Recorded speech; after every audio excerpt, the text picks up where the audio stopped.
നമസ്കാരം. ക്ലാസ് റൂമിൻ്റെ പുതിയ വീഡിയോയിലേക്ക് സ്വാഗതം. നമുക്ക് 8ാം ക്ലാസ്സിലെ ഫിസിക്സിലെ രണ്ടാമത്തെ ചാപ്റ്ററാണ് മോഷൻ ആൻഡ് ഫോഴ്സ്, ചലനവും ബലവും. ആ യൂണിറ്റിൻ്റെ 2 പാർട്ട് വീഡിയോ നമ്മൾ അപ്ലോഡ് ചെയ്തിട്ടുണ്ടായിരുന്നു. അപ്പോൾ അതിൻ്റെ അകത്ത് ആ യൂണിറ്റുമായിട്ട് ബന്ധപ്പെട്ട എല്ലാ നോട്ട്സും ഉൾപ്പെടുത്തി ചെയ്തതാണ്. നമ്മൾ ആ യൂണിറ്റിലെ ലെറ്റസസ് സോൾവിംഗ് ആണ് നോക്കാൻ പോകുന്നത്. ആ ലെറ്റസസ് സോൾവിങ്ങിനോടൊപ്പം തന്നെ ഇതിൻ്റെ അകത്ത് നമുക്ക് ഓണം എക്സാമിന് ചോദിക്കാൻ സാധ്യതയുള്ള കുറച്ച് 2-3 ക്വസ്റ്റ്യൻസും കൂടെ ആഡ് ചെയ്തിട്ടുണ്ട്. ഇലസ്ട്രേഷൻസ്, അതായത് ഒരു ആപ്ലിക്കേഷൻ ലെവൽ ക്വസ്റ്റ്യൻ ആണ്. അപ്പോൾ നിങ്ങൾക്ക് ലെറ്റസസ് സോൾവിംഗ് അറിയാമെങ്കിൽ കൂടി കുറച്ച് മുന്നോട്ട് പോയി കഴിഞ്ഞാൽ ആ എക്സ്ട്രാ ക്വസ്റ്റ്യൻസ് കാണാൻ കഴിയും. അപ്പോൾ അത് നിങ്ങൾ തീർച്ചയായിട്ടും ഓണം എക്സാമിന് തയ്യാറെടുക്കുന്ന കുട്ടികളാണെങ്കിൽ കാണേണ്ടതാണ്. അപ്പോൾ നമുക്ക് ക്ലാസ്സിലേക്ക് കിടക്കാം. First question: a car starts from A and reaches B which is 75 metre away. അതായത് ഒരു കാർ എയിൽ നിന്ന് പുറപ്പെട്ട് 75 മീറ്റർ അകലെയുള്ള ബി എന്ന സ്ഥലത്ത് എത്തുന്നു. The uniform speed of the car is 25 metre per second. ഈ കാറിൻ്റെ യൂണിഫോം സ്പീഡ് എന്ന് പറയുന്നത് എത്രയാണ്? 25 മീറ്റർ പെർ സെക്കൻഡ് ആണ്. കാറ് ഒരു യൂണിഫോം സ്പീഡിലാണ് സഞ്ചരിക്കുന്നത്. അതിൻ്റെ സ്പീഡ് എന്ന് പറയുന്നത് എത്രയാണ്? 25 മീറ്റർ പെർ സെക്കൻഡ് ആണ്. Another car with a uniform speed of 30 meter per second starts from A and reaches B through C. മറ്റൊരു കാറ് എയിൽ നിന്ന് സ്റ്റാർട്ട് ചെയ്യുന്നു. അതിൻ്റെ സ്പീഡ് എന്ന് പറയുന്നത് 30 മീറ്റർ പെർ സെക്കൻഡ് ആണ്. അത് ബിയിലെത്തുന്നു. അത് ബിയിലെത്തുന്നത് സി വഴിയാണ്. ത്രൂ സി വഴിയാണ് ബിയിൽ എത്തിച്ചേരുന്നത്. Which car will reach the destination first? ഏത് കാറാണ് ആ ഡെസ്റ്റിനേഷനിൽ ഫസ്റ്റ് എത്തിച്ചേരുന്നത്? ഇവിടെ ഡെസ്റ്റിനേഷൻ എന്ന് പറയുന്നത് ബി ആണ്. താഴെ ഫിഗറും തന്നിട്ടുണ്ട്, കണ്ടോ? അപ്പം നമുക്ക് ഇതെങ്ങനെ ചെയ്യാമെന്ന് നോക്കാം. ഇവിടെ കണ്ടോ നമ്മുടെ ആ 2 കാറുകൾ. ഇപ്പം നമുക്ക് പേര് കൊടുക്കാം. ആദ്യത്തെ കാറ് സഞ്ചരിച്ചത് കാർ 1, രണ്ടാമത്തെ കാറ് കാർ 2 എന്ന് നമുക്ക് പേര് കൊടുക്കാം. ഈ കാർ 1ഉം കാർ 2ഉം സഞ്ചരിച്ച ഒരു ഫിഗർ അല്ലേ, ആ ഡിസ്റ്റൻസ് കാണിക്കുന്ന ഒരു ഫിഗറാണ് ഇവിടെ ഈ ട്രയാങ്കിളിൽ കൊടുത്തിട്ടുള്ളത്. ഇതിൽ നമ്മുടെ കാർ 1 സഞ്ചരിച്ചത് എയിൽ നിന്ന് ബിയിലേക്ക് ഈ ഒരു ഡിസ്റ്റൻസാണ്. അപ്പോൾ 75 മീറ്റർ ഡിസ്റ്റൻസാണ് കാർ 1 സഞ്ചരിച്ചത് അല്ലേ. എയിൽ നിന്ന് നേരെ അങ്ങ് ബിയിലോട്ട് എത്തുകയാണ് ഉണ്ടായത്. ഇത് എ മുതൽ ബി വരെയുള്ള അകലം എന്ന് പറയുന്നത്, ഡിസ്റ്റൻസ് എന്ന് പറയുന്നത് 75 മീറ്റർ ആണ് ആണല്ലോ.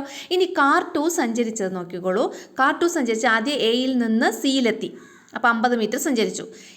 ഇനി സിയിൽ നിന്ന് അത് പിന്നെയാണ് ബിയിലെത്തിയത്. അപ്പോൾ 70 മീറ്റർ. അപ്പോൾ ഇത് മൊത്തം സഞ്ചരിച്ച രണ്ടാമത്തെ കാറ് മൊത്തം സഞ്ചരിച്ച ദൂരം എന്ന് പറയുന്നത് 50 + 70 അല്ലേ. മൊത്തം അത്രയും ദൂരം സഞ്ചരിച്ചു. സ്പീഡ് എന്ന് പറയുന്നത് എത്രയാണ്? 30 metre per second speed. Car 2 സഞ്ചരിച്ചത് 30 മീറ്റർ പെർ സെക്കൻഡ് സ്പീഡിലാണ്. 50 + 70 അതായത് 120 മീറ്റർ ദൂരം സഞ്ചരിച്ചത്. ഇനി കാർ 1 എയിൽ നിന്ന് ബിയിലോട്ട് സഞ്ചരിച്ചത് 25 മീറ്റർ പെർ സെക്കൻഡ് സ്പീഡിൽ 75 മീറ്റർ ദൂരം സഞ്ചരിച്ചു എയിൽ നിന്ന് ബിയിലോട്ട്.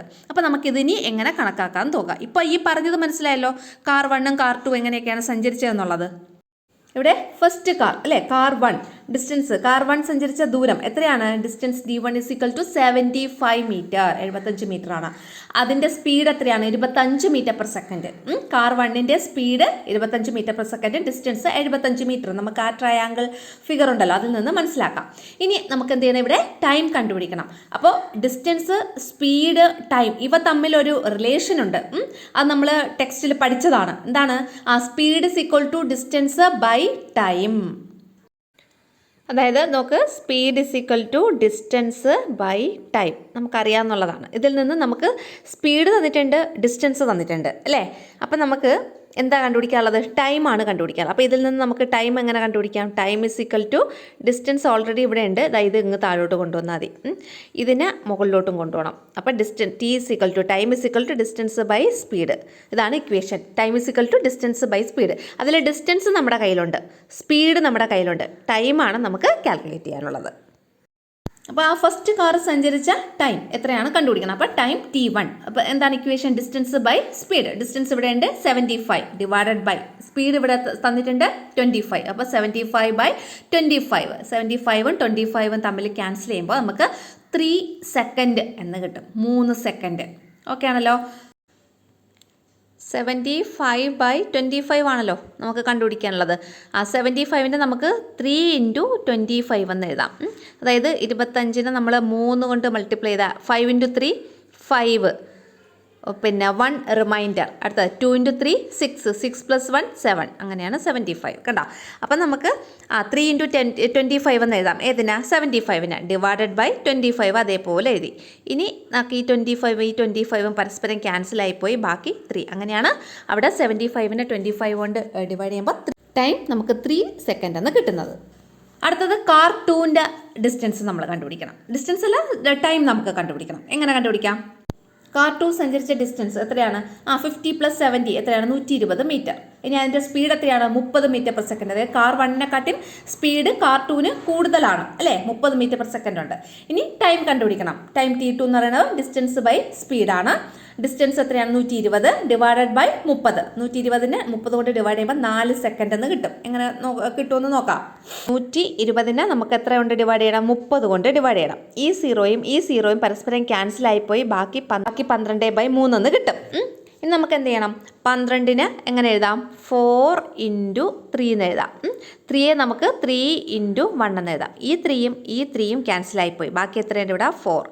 താഴെ ഒരു 1 ഉണ്ട്, അത് നമ്മൾ ക്യാൻസൽ ചെയ്ത് 4 എന്ന് എഴുതാം. 4/1-ന് നമുക്ക് 4 എന്ന് എഴുതി കൂടെ എഴുതാം. അപ്പോൾ 4. അപ്പോൾ ഇവിടുത്തെ ആൻസർ 4 സെക്കൻഡ്. അപ്പോൾ രണ്ടാമത്തെ കാറ് ആ ഡിസ്റ്റൻസ് 120 മീറ്റർ എന്ന് പറയുന്ന ആ ഡിസ്റ്റൻസ് കവർ ചെയ്തെടുക്കുന്ന സമയം 4 സെക്കൻഡ്. ഒന്നാമത്തെ കാറ് 75 മീറ്റർ എന്ന് പറയുന്ന ഡിസ്റ്റൻസ് കവർ ചെയ്യാൻ എടുക്കുന്നത് 3 സെക്കൻഡ്. അപ്പോൾ ഏത് കാറാണ് ആദ്യം എത്തുന്നത്? ഫസ്റ്റ് കാർ അല്ലേ? കാർ 1 ആണ് ഫസ്റ്റ് എത്തുന്നത്. അപ്പോൾ ഇവിടെ നമുക്ക് ആൻസർ ആയിട്ട് എങ്ങനെ എഴുതാം? മലയാളം മീഡിയംകാർക്കുള്ളത് റൈറ്റ് സൈഡിൽ കൊടുത്തിട്ടുണ്ട് കേട്ടോ. ലാസ്റ്റ് ഇതിൻ്റെ നമ്മൾ ഈ എഴുതിയ കാൽക്കുലേഷൻ്റെ താഴെ ഇങ്ങനെ എഴുതണം. ഇംഗ്ലീഷ് മീഡിയംകാർ first car will reach the destination first. Malayalam മീഡിയംകാർ ആദ്യത്തെ കാറായിരിക്കും ആദ്യം ബിയിൽ എത്തുന്നത്. ഇനി നമുക്ക് രണ്ടാമത്തെ ക്വസ്റ്റ്യൻ നോക്കാം. ഒരു ബസ് സിയിൽ നിന്നും പുറപ്പെട്ട് 7 സെക്കൻഡ് കൊണ്ട് ഡി എന്നൊരു ബിന്ദുവിൽ എത്തുന്നു. ബസ്സിൻ്റെ സമവേഗം 50 മീറ്റർ/സെക്കൻഡ് എങ്കിൽ സിയിൽ നിന്നും എത്ര ദൂരെയാണ് ഡി എന്ന് കണ്ടെത്തുക. ഇംഗ്ലീഷ് മീഡിയം ക്വസ്റ്റ്യൻ നോക്കിയോളൂ. A bus starts from C and reaches D in 7 second. If the uniform speed of the bus is 50 metre second, find the distance from C to D. ഇവിടെ question മനസ്സിലായോ? C എന്നൊരു point ഉണ്ട്, D എന്ന മറ്റൊരു point ഉണ്ട്. സിയിൽ നിന്ന് ഒരു ബസ് യാത്ര ചെയ്ത് ഈ ഡി എന്ന് പറയുന്ന പോയിന്റിൽ എത്തിച്ചേർന്നു. ഇനി ഇതിൻ്റെ സ്പീഡ്, ഈ ബസ്സിൻ്റെ സ്പീഡ് എന്ന് പറയുന്നത് എത്രയാണ് തന്നിട്ടുള്ളത്? 50 മീറ്റർ/സെക്കൻഡ്. എത്രയാണ്? 50 മീറ്റർ/സെക്കൻഡ് ആണ് ബസ്സിൻ്റെ സ്പീഡ് എന്ന് പറയുന്നത്. ഇനി ഇത് സിയിൽ നിന്ന് ഡി വരെ എത്തിച്ചേരാൻ എടുത്ത സമയവും ഇവിടെ തന്നിട്ടുണ്ട്. ടി സമയം എന്ന് പറയുന്നത് 7 സെക്കൻഡാണ്. 7 സെക്കൻഡ്. അങ്ങനെയാണെങ്കിൽ ഈ സിയും ഡിയും തമ്മിലുള്ള ഡിസ്റ്റൻസ് എത്രയാണെന്നാണ് നമ്മൾ കണ്ടുപിടിക്കാനുള്ളത്. ഡിസ്റ്റൻസ് എത്രയെന്ന് കണ്ടുപിടിക്കണം. കണ്ടുപിടിച്ചൂടെ? കാരണം നമുക്ക് ഇക്വേഷൻ ഉണ്ട്. നമ്മുടെ ഇക്വേഷൻ എന്താണ്? സ്പീഡ് എന്ന് പറയുന്നത് ഡിസ്റ്റൻസ് ഡിവൈഡഡ് ബൈ ടൈം. അപ്പോൾ അതിൽ നിന്ന് നമുക്ക് ഡിസ്റ്റൻസ് ആദ്യം കണ്ടുപിടിക്കാം. അതായത് സ്പീഡ് എന്ന് പറയുന്നത് എന്താണ്? ഡിസ്റ്റൻസ് ഡിവൈഡഡ് ബൈ ടൈം ആണ് അല്ലേ? അങ്ങനെയാണെങ്കിൽ ഡിസ്റ്റൻസ് എന്ന് പറയുന്നത് എന്തായിരിക്കും? ഇത് തമ്മിൽ മൾട്ടിപ്ലൈ ചെയ്താൽ മതി. Speed into time. കണ്ടോ? അപ്പോൾ ഡിസ്റ്റൻസ് കണ്ടുപിടിക്കാൻ സ്പീഡ് ഇൻറ്റു ടൈം. ഇവിടെ സ്പീഡ് നമുക്കറിയാം, ടൈം നമുക്കറിയാം. അപ്പോൾ പിന്നെ നമുക്ക് പെട്ടെന്ന് കണ്ടുപിടിച്ചൂടെ ഡിസ്റ്റൻസ്? ഇവിടെ നോക്കിയോളൂ. ടൈം നമുക്ക് ഇവിടെ തന്നിട്ടുണ്ട്. ബസ് സിയിൽ നിന്ന് ഡിയിലെത്താനുള്ള സമയം എന്ന് പറയുന്നത് 7 സെക്കൻഡാണ് അല്ലേ? 7 സെക്കൻഡ്. സ്പീഡ് എത്രയാണ്? 50 മീറ്റർ/സെക്കൻഡ്. ഇനി അപ്പം അങ്ങനെയാണെങ്കിൽ നമുക്ക് ഡിസ്റ്റൻസ് സിയിൽ നിന്ന് ഡി വരെയുള്ള ഡിസ്റ്റൻസ് ആണ് കണ്ടുപിടിക്കാനുള്ളത്. ഡിസ്റ്റൻസ് കണ്ടുപിടിക്കേണ്ട ഇക്വേഷൻ സ്പീഡ് ഇൻറ്റു ടൈം. ഇവിടെ സ്പീഡ് എത്രയാണ്? 50 ഇൻറ്റു ടൈം എന്ന് പറയുന്നത് 7. അപ്പോൾ 50 × 7. 50 × 7 ചെയ്യുമ്പോൾ എങ്ങനെ വരും? 5 × 7 35. പിന്നെ ഒരു 0 ഉണ്ട്, അത് അതേപോലെ കൊടുത്താൽ. അപ്പോൾ 350 മീറ്റർ. 350 മീറ്റർ ആണ് അവിടുത്തെ ഡിസ്റ്റൻസ് എന്ന് പറയുന്നത്. അപ്പോൾ സിയിൽ നിന്ന് ഡി എന്ന് പറയുന്നത് എത്ര ദൂരെയാണ്? 350 മീറ്റർ ദൂരെയാണ്.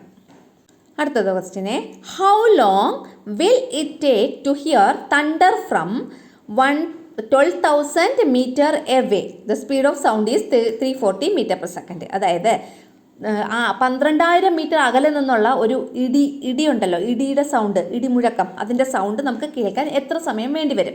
ഇവിടെ ബ്രാക്കറ്റിൽ ശബ്ദത്തിൻ്റെ വേഗത 340 മീറ്റർ/സെക്കൻഡ് തന്നിട്ടുണ്ട്. അപ്പോൾ ഇവിടെ നമുക്ക് എത്ര സമയം വേണ്ടി വരുമെന്നാണ് ചോദിച്ചേക്കുന്നത്. അപ്പോൾ ടൈമാണ് കാൽക്കുലേറ്റ് ചെയ്യാനുള്ളത്.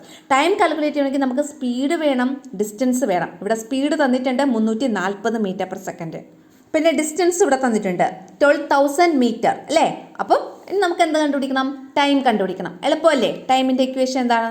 നമ്മൾ നേരത്തെ പഠിച്ചു ഡിസ്റ്റൻസ് ബൈ സ്പീഡ്. അപ്പോൾ ഇവിടെ ഡിസ്റ്റൻസ് എത്രയാണ്? 12,000 മീറ്റർ തന്നിട്ടുണ്ട്. Speed 340 metre per second. അപ്പോൾ time is equal to distance by speed. അതേ ഡിസ്റ്റൻസ് എന്ന് പറയുന്നത് 12,000 ഡിവൈഡഡ് ബൈ സ്പീഡ് എന്ന് പറയുന്നത് 340. അപ്പോൾ 12,000 ഡിവൈഡഡ് ബൈ 340. ആ 12,000 340 കൊണ്ട് ഡിവൈഡ് ചെയ്യുമ്പോൾ നമുക്ക് 35.29 സെക്കൻഡ് എന്ന് കിട്ടും. ഇതിങ്ങനെ ഡിവൈഡ് ചെയ്യാന്നുള്ളതെന്ന് കാണിച്ചു തരാം. 12,000 ഡിവൈഡഡ് ബൈ 340.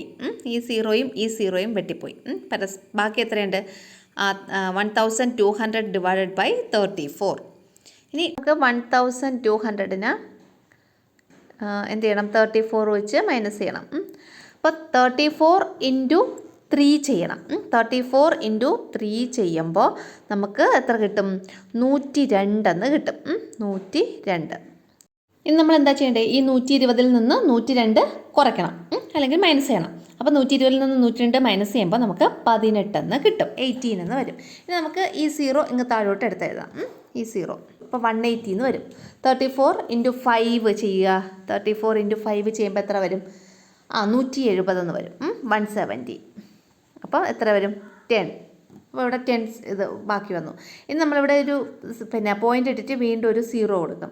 34 ഇൻറ്റു 2 ചെയ്യുക. 34 ഇൻറ്റു 2 ചെയ്യുമ്പോൾ 68 എന്ന് കിട്ടും. അപ്പോൾ 35.2 വന്നു. എവിടെ എഴുതാമേ? അപ്പോൾ 100 68 എന്ന് വരും. 68 എന്ന് വരുമ്പോൾ 10 നിന്ന് 8 കുറയ്ക്കുമ്പോൾ 2, പിന്നെ 9 നിന്ന് 6 വരുമ്പോൾ 320 എന്ന് വരും. ഇനി നമ്മൾ 34 ഇൻറ്റു 9 ചെയ്യുക. 34 ഇൻറ്റു 9 ചെയ്യുമ്പോൾ 306 ആണ്. 34 ഇൻറ്റു 9 എത്രയാണ്? 306. അപ്പോൾ എത്ര വരും? 14 എന്ന് വരും. ഇതിങ്ങനെ റിമൈൻഡർ വന്ന് പോകും. അപ്പോൾ നമുക്ക് ഇവിടെ വെച്ച് മതിയാക്കാം. 35.29 ആണ് നമ്മുടെ ആൻസർ എന്ന് പറയുന്നത്. അപ്പോൾ അങ്ങനെയാണ് 12,000നെ 340 കൊണ്ട് ഡിവൈഡ് ചെയ്യുമ്പോൾ നമുക്ക് 35.29 സെക്കൻഡ് എന്ന് പറയും. അതായത് നമുക്ക് ഇവിടുത്തെ ആൻസർ എന്ന് പറയുന്നത് 35.29 സെക്കൻഡ്. അടുത്തത് complete the puzzle given below. താഴെ തന്നിട്ടുള്ള ഒരു പദസൂര്യൻ അല്ലെങ്കിൽ പസിലിനെ നമ്മൾ കംപ്ലീറ്റ് ചെയ്യണം. അപ്പോൾ ഇതിൽ റൗണ്ട് ഷേപ്പിൽ ബലം അല്ലെങ്കിൽ ഫോഴ്സ് എന്ന് കൊടുത്തിട്ടുണ്ട്. അതിന് ഇപ്പുറത്ത് എന്താണ്? ചലനാവസ്ഥയിലുള്ള വസ്തുവിനെ നിശ്ചലമാക്കുന്നു. Brings a moving object to rest. അതേപോലെ ബാക്കിയുള്ളത് നമ്മൾ എഴുതി പൂർത്തിയാക്കണം. നമ്മളിവിടെ ഈ പസിലിൽ എന്താ എഴുതേണ്ടത്? അതായത് നമ്മൾ ഫോഴ്സ് അപ്ലൈ ചെയ്യുമ്പോൾ അല്ലെങ്കിൽ ബലം പ്രയോഗിക്കുമ്പോൾ ഓരോ ഒബ്ജക്റ്റിനും എന്തൊക്കെ തരത്തിലുള്ള ചേഞ്ചസ് ആണ് ഉണ്ടാകുന്നത്, അതാണ് നമ്മളിവിടെ എഴുതി ചേർക്കേണ്ടത്. അപ്പം ബലം പ്രയോഗിക്കുമ്പോൾ എന്ത് ചെയ്യുന്നു? Brings a moving object to rest, അല്ലേ? മൂവ് ചെയ്തുകൊണ്ടിരിക്കുന്ന ഒരു ഒബ്ജക്റ്റ് റെസ്റ്റിലോട്ട് പോകുന്നു, അല്ലേ? അത് നിശ്ചലാവസ്ഥയിലോട്ട് പോകുന്നു. അതുപോലെ ബാക്കി ഇവിടെ എത്ര മൊത്തം 5 ലൈൻസ് ഇങ്ങനെ കൊടുത്തിട്ടുണ്ട്. അപ്പോൾ 5 എണ്ണം നമ്മളിവിടെ എഴുതി ചേർക്കണം. അപ്പോൾ ഇതിൻ്റെയൊക്കെ ആൻസേഴ്സ് ഞാൻ താഴെ ബുള്ളറ്റിനിട്ട് കണ്ടോ, സ്റ്റാർ ഇട്ട് കൊടുത്തിട്ടുണ്ട്. അപ്പോൾ ഇത് ഓരോന്നും നിങ്ങൾ ആ ഓരോ ലൈനിൻ്റെ അവിടെ ബോക്സ് വരച്ചങ്ങ് എഴുതി ചേർത്താൽ മതി. അപ്പോൾ ഒന്നാമത്തത് changes the speed of an object. ഒബ്ജക്റ്റിൻ്റെ സ്പീഡിന് ചേഞ്ച് വരുത്തുന്നു, വേഗതയിൽ മാറ്റം വരുത്തുന്നു. രണ്ടാമത്തത് changes the shape of an object. ഒബ്ജക്റ്റിൻ്റെ ഷേപ്പിൽ മാറ്റം വരുത്തുന്നു. നമ്മൾ ബലം പ്രയോഗിക്കുമ്പോൾ ഒബ്ജക്റ്റിൻ്റെ ഷേപ്പ് മാറുന്നു.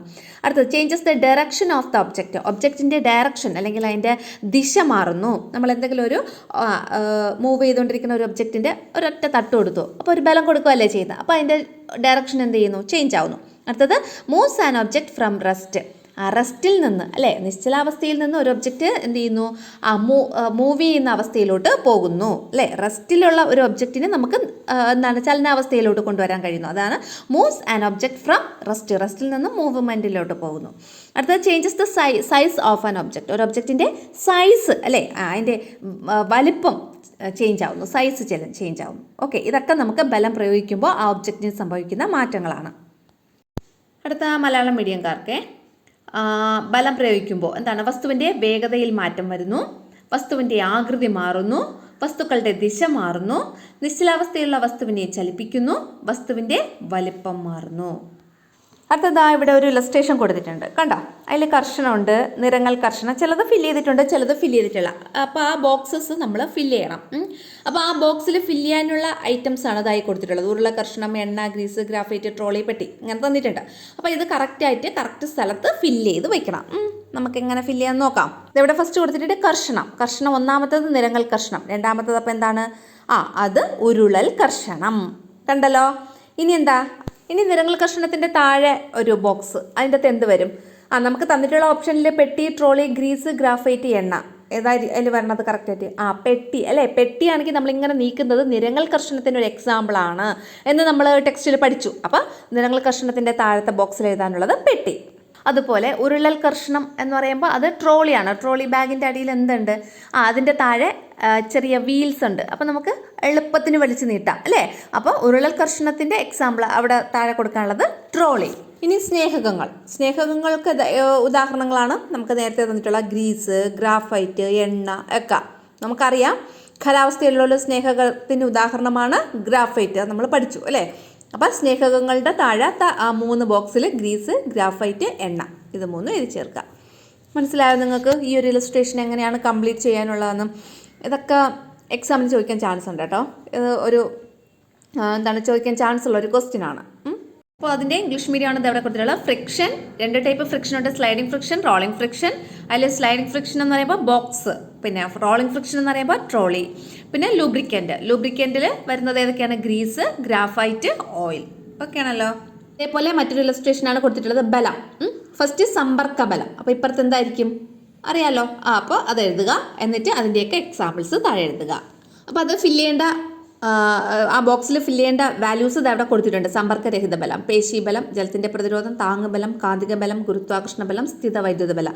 അപ്പോൾ ഈ പറയുന്ന ബലങ്ങളെല്ലാം സമ്പർക്കബലം, സമ്പർക്കരഹിത ബലം എന്നിങ്ങനെ നമ്മൾ ഡിവൈഡ് ചെയ്ത് എഴുതണം. ഏതിലൊക്കെയാണ് ഏതൊക്കെയാണ് ഇതിൽ സമ്പർക്ക ബലത്തിൽ വരുന്നത്, ഏതൊക്കെയാണ് ഇതിൽ സമ്പർക്കരഹിത ബലത്തിൽ വരുന്നത് എന്നിങ്ങനെ. അപ്പോൾ നോക്കിയോളൂ. ബലം 2 ടൈപ്പ് ഉണ്ട്. സമ്പർക്ക ബലം, പിന്നെ ഏതാണ്? സമ്പർക്കരഹിത ബലം. ഇനി സമ്പർക്ക ബലത്തിൽ വരുന്നത് ഏതൊക്കെയാണ്? പേശീബലം, ജലത്തിൻ്റെ പ്രതിരോധം, താങ്ങുബലം. ഇത് 3ഉമാണ് സമ്പർക്ക ബലത്തിന് ഉദാഹരണങ്ങൾ. ഇനി സമ്പർക്കരഹിത ബലമാകുമ്പോൾ ഏതൊക്കെയാണ് എക്സാമ്പിൾസ്? കാന്തിക ബലം, ഗുരുത്വാകർഷണ ബലം, സ്ഥിത വൈദ്യുത ബലം. ഇത് എക്സാമിന് ചോദിക്കാം. ഇവ തമ്മിൽ ഇത് രണ്ടും കൂടെ മിക്സ് ചെയ്ത് തന്നിട്ട് ഇതിൽ ഈ സമ്പർക്ക ബലം, സമ്പർക്കരഹിത ബലം എന്നിവ ഏതൊക്കെയാണ് എന്നുള്ളത് ഉചിതമായ കോളത്തിൽ എഴുതുക എന്നൊക്കെ പറഞ്ഞിട്ട് എക്സാമിന് ചോദിക്കാം. അപ്പോൾ ഇത് ഏതൊക്കെയാണെന്നുള്ളത് പഠിച്ചു വെച്ചേക്കൊള്ളണം കേട്ടോ. അപ്പോൾ കാന്തിക ബലം, ഗുരുത്വാകർഷണ ബലം, സ്ഥിത വൈദ്യുത ബലം ഇത് 3ഉം സമ്പർക്കരഹിത ബലമാണ്. സമ്പർക്ക ബലത്തിന് ഉദാഹരണങ്ങളാണ് ജലത്തിൻ്റെ പ്രതിരോധം, താങ്ങുബലം, പേശീബലം എന്നിവ. ഇംഗ്ലീഷ് മീഡിയം നോക്കാം. ഫോഴ്സ് 2 ടൈപ്പ് അല്ലേ. Contact force, non contact force. Contact ഫോഴ്സിന് എക്സാമ്പിൾസ് ആണ് മസ്കുലാർ ഫോഴ്സ് അല്ലെങ്കിൽ പേശീബലം, പിന്നെ ജലത്തിൻ്റെ പ്രതിരോധം അല്ലെങ്കിൽ വാട്ടർ റെസിസ്റ്റൻസ്, പിന്നെ താങ്ങുബലം അതെന്ന് വെച്ചാൽ നോർമൽ ഫോഴ്സ്. അപ്പം കോണ്ടാക്ട് ഫോഴ്സിന് example muscular force, water resistance, normal force. ഇനി നോൺ കോണ്ടാക്ട് ഫോഴ്സ് അതിന് എക്സാമ്പിൾസ് ആണ് മാഗ്നറ്റിക് ഫോഴ്സ് ഉണ്ട്, ഗ്രാവിറ്റേഷണൽ ഫോഴ്സ് ഉണ്ട്, ഇലക്ട്രോസ്റ്റാറ്റിക് ഫോഴ്സ് ഉണ്ട്. Electrostatic force, gravitational force, magnetic force ഇത് 3ഉമാണ് നോൺ കോണ്ടാക്ട് ഫോഴ്സിന് എക്സാമ്പിൾസ്. ഓക്കെ ആണല്ലോ.